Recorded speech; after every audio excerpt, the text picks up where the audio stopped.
Πόσες ώρες περνάμε κάθε μέρα στη δουλειά, μπροστά από μια οθόνη, σε αποθήκες, σε γραφεία, κολλημένοι στην κίνηση, σε meetings, σε email με τίτλο «Επίγον».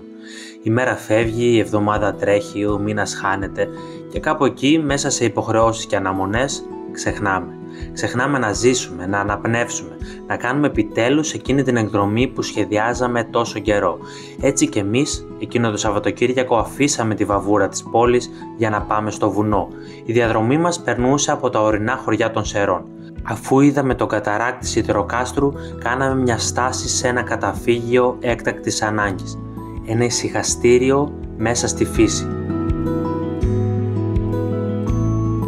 Ήταν εξοπλισμένο με τα απολύτως απαραίτητα, όπως βλέπετε, και η θέα από εκεί ήταν εκπληκτική.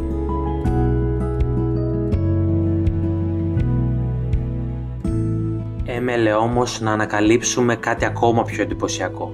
Ξεκινήσαμε την πεζοπορία μας μέσα στο βουνό, σε στενά μονοπάτια με πυκνή βλάστηση και απότομες πλαγιές.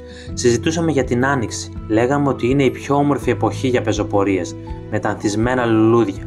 Και τότε, σαν θαύμα, εμφανίστηκε μπροστά μας ο καταράκτης καπνόφυτου.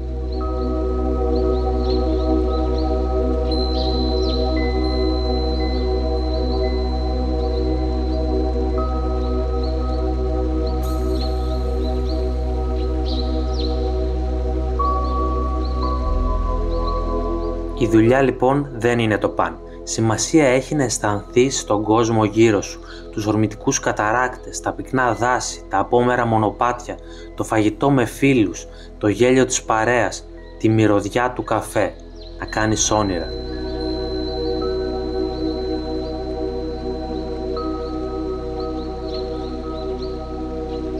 Και καθώς ο ήλιος έγερνε προς τη δύση και εμείς είχαμε πάρει το δρόμο της επιστροφής, καταλάβαμε το πιο σημαντικό.